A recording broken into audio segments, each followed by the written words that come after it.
Bom dia! Estamos de volta com as nossas reflexões matinais. Venham as águas. Nós estamos refletindo, meditando na carta de Paulo aos Efésios, meditando capítulo a capítulo, versículo a versículo. Nós chegamos então no capítulo 13, nós estamos meditando a respeito da oração de Paulo, né? Paulo tem várias orações aqui nesta carta, e a segunda oração dele está então dos versículos 14 ao 21. Nós já falamos então do 14 até o 17, e hoje vamos falar dos versículos 18 a 21, que diz assim: Isto para que, com todos os santos, vocês possam compreender qual é a largura, o comprimento, a altura e a profundidade, e conhecer o amor de Cristo que excede a todo entendimento, para que vocês fiquem cheios de toda a plenitude de Deus. Ora, aquele que é poderoso para fazer infinitamente mais do que tudo o que pedimos ou pensamos, conforme o seu poder que opera em nós. A Ele seja a glória na Igreja e em Cristo Jesus por todas as gerações, para todo o sempre. Amém. Então chegamos aqui em algo muito importante para nós entendermos as riquezas espirituais que estão contidas em Cristo Jesus, no qual nós somos co-herdeiros. Versículo 18 nos diz assim, nos fornece então aqui como se fosse um programa ou um esboço de crescimento espiritual, de como Deus, por meio do seu Espírito Santo, prepara os seus filhos para compreenderem, e ele fala, com todos os santos, a largura, o comprimento, a altura e a profundidade do amor de Deus. Então, antes da gente mencionar ou da gente compreender essas questões, nós vamos pensar em algo também muito importante. Ele fala de dimensões, fala sobre essa expressão com todos os santos. O tema, ele é vasto, então que não há crente nenhum capaz de compreender mais que uma fração dele. Por isso existe a nossa necessidade de estudar, de discutir, de compartilhar com outros aquilo que aprendemos.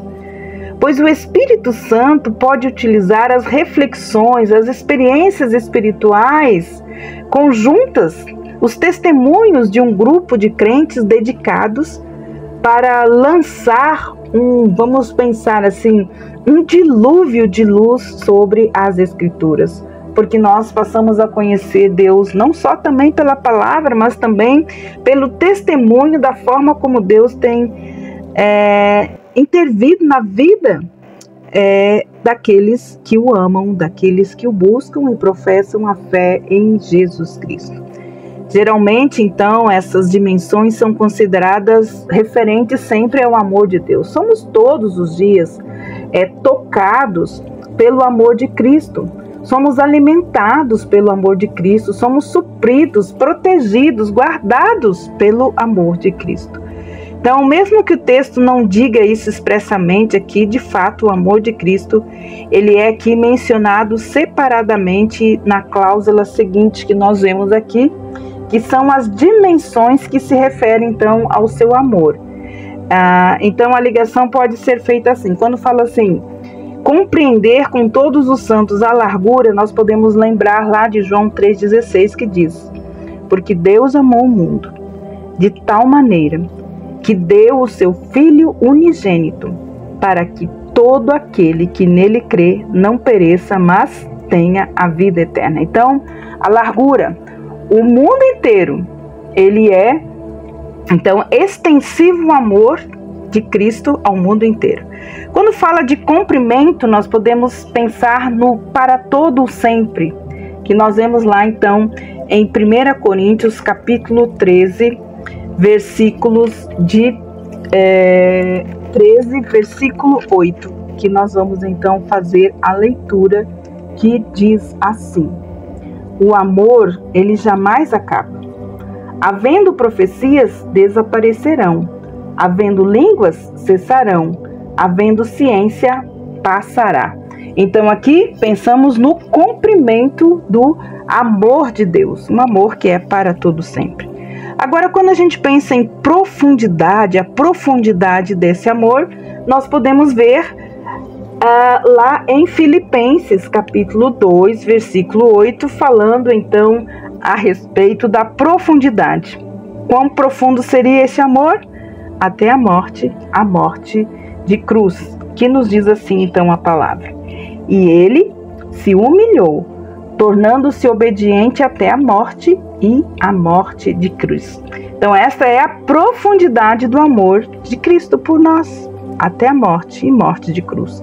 Mas qual é a altura deste amor? Qual é a altura? Nós vamos encontrar lá em 1 João 3, de 1 a 2. A altura é até os céus. Então é um amor infinito. E nós vamos ver então aqui em 1 João capítulo 3, versículos 1 e 2, que dizem assim: amados, agora nós somos filhos de Deus, mas ainda não se manifestou o que nós havemos de ser. Sabemos que quando ele se manifestar, seremos semelhante a ele, porque haveremos de vê-lo como ele é. E todo aquele que tem essa esperança nele purifica a si mesmo, assim como ele é puro. Então, amados, aqui nós podemos ver que sempre haverá à nossa frente a mesma extensão de horizonte que há também atrás de nós. Mesmo olhando para a face de Jesus durante milênios, ainda assim a sua beleza será tão nova e o seu amor sendo renovado a cada dia. Fascinante e imensurável quando ouvimos pela primeira vez ao atravessarmos os portões do paraíso. Essas dimensões, porém, podem também se referir aos mistérios, que é tão importante aqui em Efésios. Aliás, nós podemos facilmente encontrar essas dimensões no próprio texto, né? Largura vem descrita ali também em capítulo 2, versículos de 11 a 18, que nós já estudamos, que se refere à largura da graça de Deus, que salva tanto os judeus como os gentios, incorporando-os também depois à sua igreja. O mistério abrange ambos os segmentos da humanidade. O comprimento estende-se de eternidade a eternidade, quando passados os crentes foram escolhidos em Cristo antes da fundação do mundo, como diz o capítulo 1, versículo 4. Quanto ao futuro, na eternidade haverá sempre em Cristo Jesus, né? Então, amados, Jesus é uma revelação contínua da suprema graça, riqueza da sua graça e bondade para conosco, de Deus para conosco, né, através de Cristo Jesus. A profundidade é descrita vividamente lá no capítulo 2, versículos de 1 a 3, que se você quiser depois dar uma olhada. Estávamos atolados num abismo indizível de pecado e degradação. Jesus entrou em nossa selva de imundície e corrupção a fim de morrer no nosso lugar.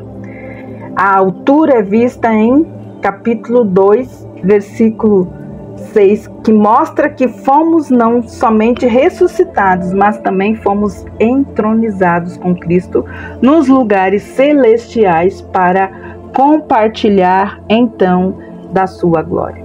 Então, eis as dimensões imensas e infinitas.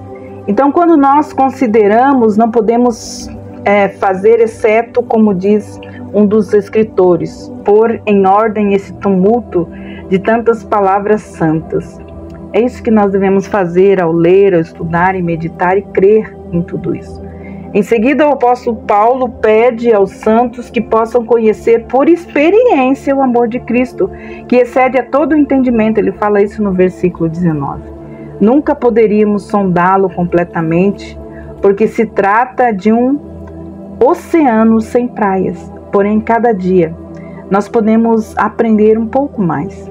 Assim, Paulo pede que os crentes desfrutem, então, de um profundo conhecimento experiencial do maravilhoso amor do nosso maravilhoso Senhor. E o clímax dessa oração é atingido quando Paulo pede que sejamos todos tomados de toda a plenitude de Deus. Toda a plenitude da divindade reside aonde? No Senhor Jesus Cristo. Quanto mais Ele habita em nosso coração pela fé, mais tomados ficamos de toda a plenitude de Deus. Não é possível ficarmos absolutamente cheios de toda a plenitude de Deus, porém esse é o alvo que temos diante de nós. Concluindo então essa exposição, somos forçados a dizer que não atingimos toda a profundidade do que estudamos. Ao lidar então com as Escrituras, nós ficamos cientes que estamos lidando com verdades maiores do que a nossa capacidade de compreensão, a não ser pelo Espírito Santo de Deus, o Espírito da sabedoria, do conselho, da revelação, do entendimento, do temor do Senhor, se não é Ele nos ensinar a entender, a compreender e experimentar essas verdades, nós não temos essa capacidade. Então nós podemos utilizar ilustrações para ajudar a esclarecer um versículo, mas isso é como encher um dedal com água de um oceano. Qual é a porção do oceano que cabe num dedal? Da mesma maneira, havendo dito tudo cerca da plenitude de Deus, esse assunto sempre vai continuar sendo um mistério para nós, de modo que, diante da palavra de Deus, simplesmente eu fico pasmada e me maravilho com a sua infinitude. A oração, ela termina com uma expressão que inspira a minha alma e creio que pode inspirar a sua também. Os pedidos precedentes foram vastos, ousados e aparentemente impossíveis, porém, como ele mesmo diz, Deus é poderoso para fazer mais do que pedimos ou pensamos. A amplitude da sua capacidade é vista na maneira como Paulo então descreve essas palavras de bênçãos extraordinárias. Os meios que Deus utiliza para responder orações são mencionadas aqui nessa expressão, conforme o poder que opera em nós. Trata-se de uma referência ao Espírito Santo que trabalha constantemente na nossa vida, procurando produzir um caráter semelhante ao de Cristo, repreendendo-nos por causa do nosso pecado, dirigindo-nos em oração, inspirando-nos em adoração e nos guiando ao serviço. Quanto mais nos rendemos a Ele, maior é a sua eficácia em nos conformar com Cristo.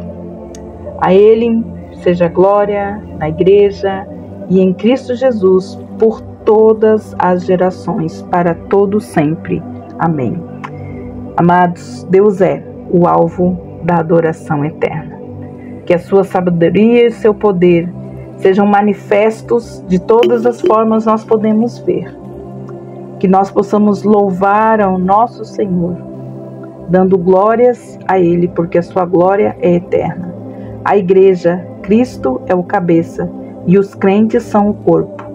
Essa comunidade redimida será uma testemunha eterna da graça maravilhosa sem par. A eterna glória de Deus em sua função de Deus e Pai se manifestará por todas as eras na Igreja em Cristo Jesus. Que maravilhoso! Cristo e a Igreja, como um único corpo, serão o veículo dessa eterna demonstração. Que o Senhor abençoe você. Que a adoração e o louvor seja para todas as orações e para todo sempre. Que possamos continuar ouvindo Paulo rogar que haja louvor eterno a Deus na Igreja de Cristo Jesus. E esta seja a resposta do nosso coração. Em um vivo amém. Que Deus abençoe você. E até amanhã com as nossas reflexões matinais, venham as águas. Que Deus te abençoe. Até lá!